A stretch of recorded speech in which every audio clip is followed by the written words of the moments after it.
Good morning, everybody. Welcome to my home. My name is Becky. I am so excited that you're here today. Well, if you're new to my channel and you're wondering who this lovely lady is, this is my friend Flossie. She comes out every fall and Halloween to help me celebrate my favorite time of the year, and that is, of course, Halloween. We are going to do a Halloween craft today, and it's going to be a little bit out of the ordinary. We're wearing some hints to kind of give you a foreshadowing of what we're going to do today. It's going to be completely different from anything. Oops, sorry, Flossie. It's going to be completely different from anything you've ever seen probably before, but it was a harebrained scheme that I came up with when my sister gave me these earrings, and I'll take one off and show it to you a little closer. This was the inspiration for today's craft, and I just came up with it one day, and I thought, well, we'll try it. We'll see how it works. So I have not tried this craft before. It may work. If you're watching this, it worked. Congratulations. If you're not watching this, well, obviously you'll never know. But we're going to try to put this thing together. Now, I normally would craft in my craft room, but I have 50 million crafts in my head right now. I have this thing, my little room is strung all over with crafts that I have pulled out or craft supplies of things that I want to do for this holiday, and we're going to try to get as many in as we can. We're just going to focus on one today, but since it is so scattered in there and so full of all the things, I thought I would come out into the living room.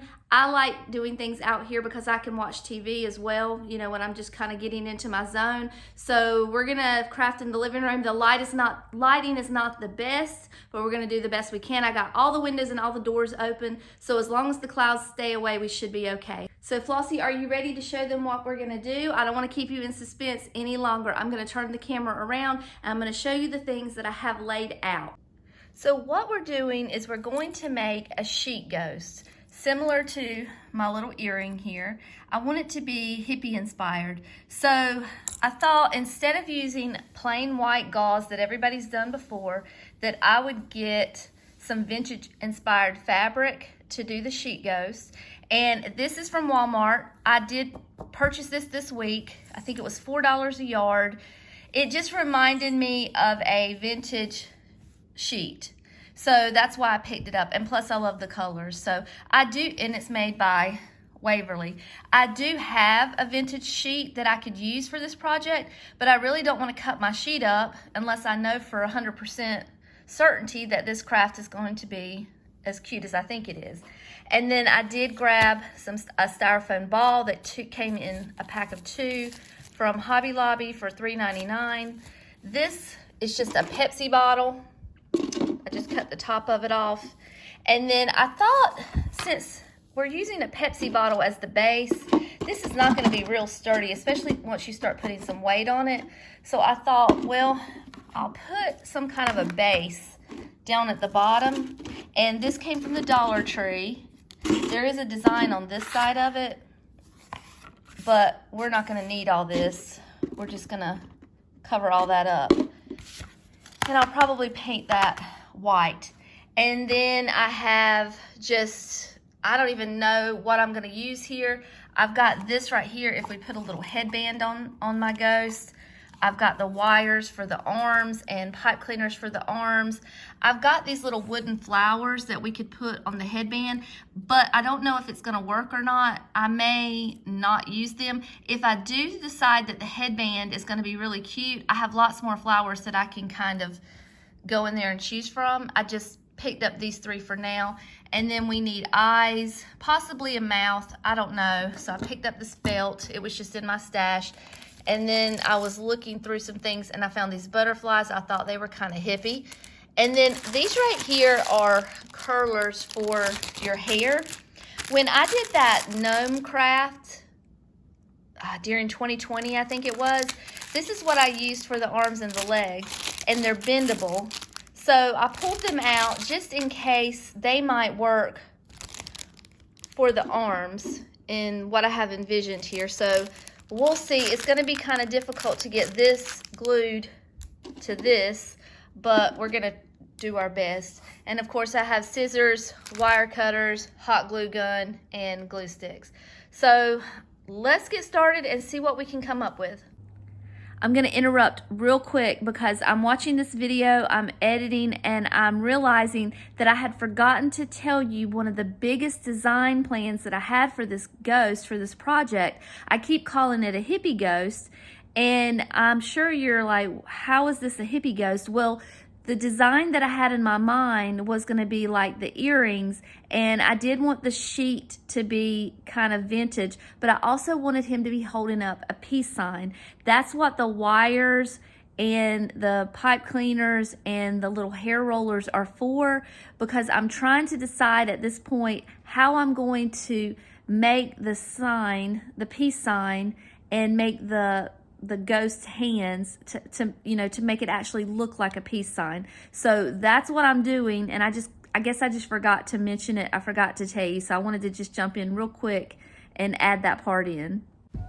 So the first thing that I needed to do was paint that little round board for the bottom. This is going to be my base. It's just going to give it a little more stability, so that the Pepsi bottle doesn't topple over once I put the weight of the fabric on it. And I just put one coat of white because honestly, once it was all said and done, you really couldn't see it that much anyway. So because the fabric kind of covered it all up, I just put one coat of white paint. And then I took those hair rollers. So here was my thought process. I was thinking that I needed to bend the wire in the shape of the peace sign with the fingers. And then in my mind, I was thinking that I would take, that's just me trying to make sure you can see what I'm doing. In my mind, I thought I would take the smaller hair roller and wrap it around and make it look like the fingers were bent.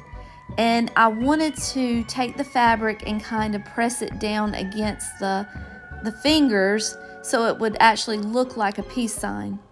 So that's why you're going to see me next take a smaller hair roller and wrap it around again. But ultimately, it just ended up giving it a little more stability. I wasn't able to do that because it didn't work out the way that I was thinking that it would. But it did give it the sturdiness that I needed, so that was fine.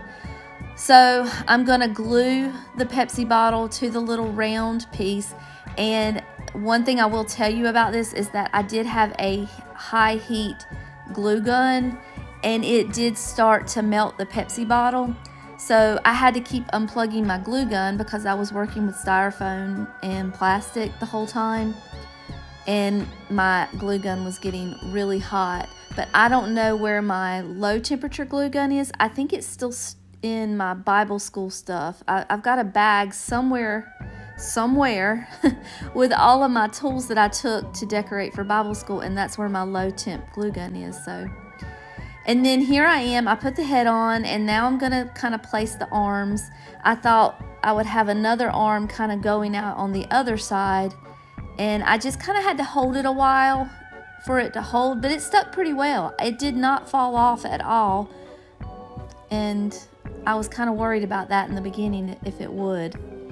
And then we're going to take our fabric. Now this was the hardest part of the whole project because, like I said, I had never done this before. I didn't quite know what to expect. Yes, I did cut right in the middle of that fabric. There was no saving any of it because I really didn't know how much I was going to need. I didn't have a plan. I didn't have a pattern. I was just kind of figuring it out as I went. And ultimately, once I cut just by eyeballing it, it was in the shape of a big oval.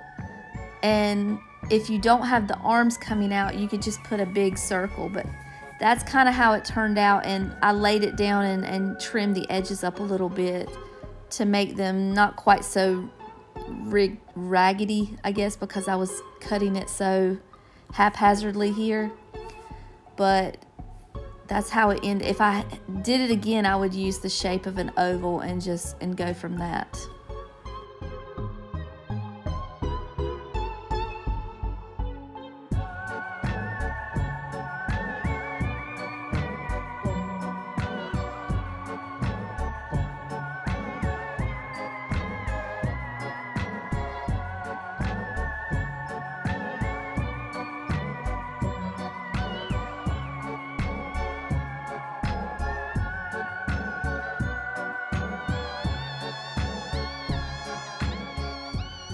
So what I was doing in order to get everything to lay perfectly the way I wanted it to lay is I just started gluing the fingers and then laying the fabric on the fingers and then gluing it down, smoothly. That way I knew everything was going to lay the way that I wanted it to, and I was also trying to get the shape of the fingers to be more pronounced. It worked and it didn't work.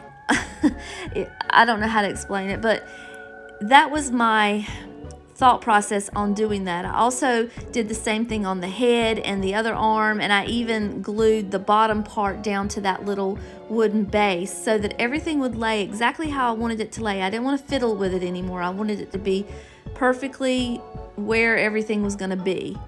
And then here I'm going to be showing you how I cut out the eyes. Now, I wanted the eyes to look like an actual sheet ghost. I didn't want to just glue fabric or felt eyes on the sheet. I wanted it to look like the sheet had actually been cut to become a ghost. So, like on Beetlejuice when they cut the eyes out in the sheets, that's what I wanted it to look like.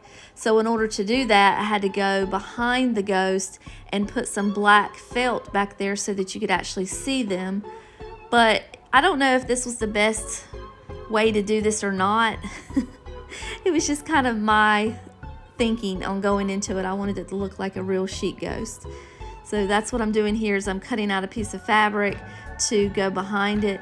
And then ultimately I ended up gluing around the eyes so that it would lay exactly where it needed to lay and it wouldn't be shifting or moving around at all.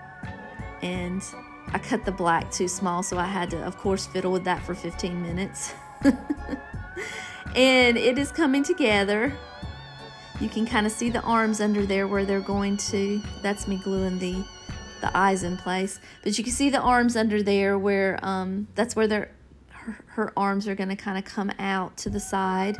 You'll see what I do with that later. And this is just me fiddling. I'm just fiddling with this ghost for hours and hours.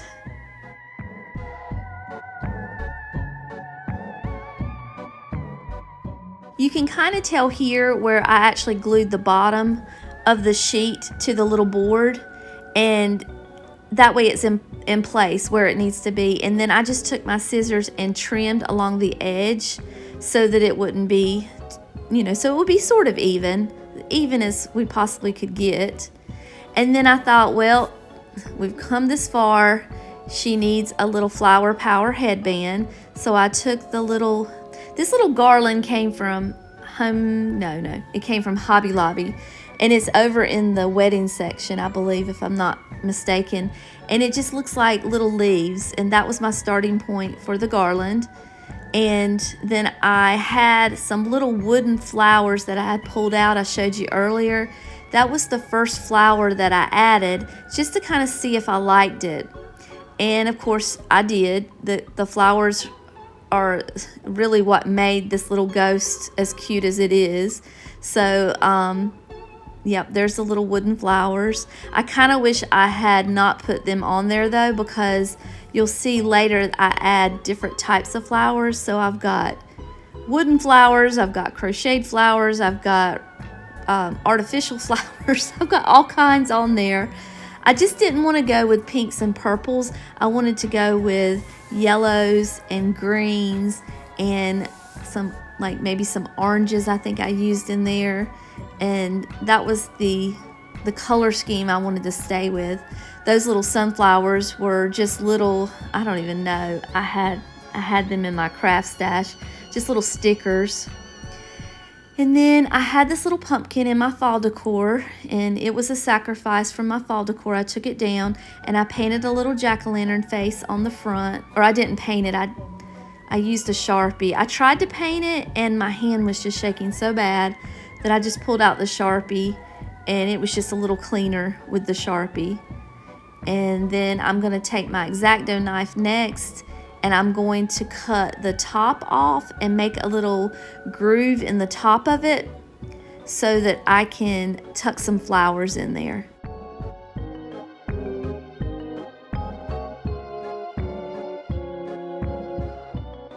I just used a piece of that same wire that I used for the fingers and made a little handle.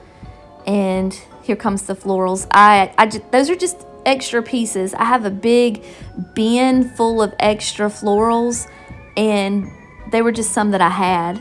And of course the colors were not ideal. You'll see some purple and pink over there because I just wasn't sure of the way I was going to go, you know, which direction I was going to go in.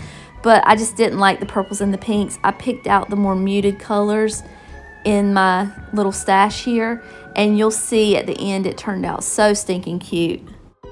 I just realized while I'm editing this video that I guess I must have messed up when hitting record, and I did not show you a final reveal of the little pumpkin or a close-up view of it, but it was just really perfect. It's really cute. To me, it was my favorite part of the whole project was that little pumpkin. I'm so glad I added it, and I only used things that I had. I didn't buy anything new. It was just scraps and things that were laying around in my craft room, so was happy with that. You will get a quick little glimpse here in a minute of the full, you know, what it looks like, but it won't be long.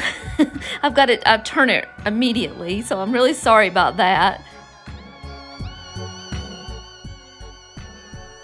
And the final thing that I'm doing here is just adding some artificial flowers, just some little stems in the halo piece, just to add a little something to it.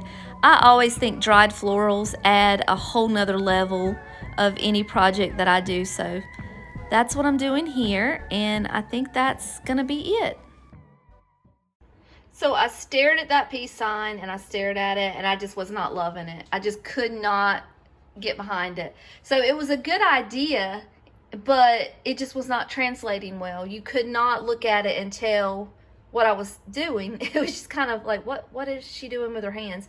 I like it so much better now. She is adorable. And what I did is I just kind of went up in there and pulled the glue off and then glued it back to where you couldn't see the parts where I had cut and glued. So you really can't tell that I made changes at this point. I'm in love with this ghost. It is so cute. I'm so glad that I decided to do it. And I scratched that itch, and it was, you know, it was just in my mind. I wanted to see it come to life, and I did, and she is so cute.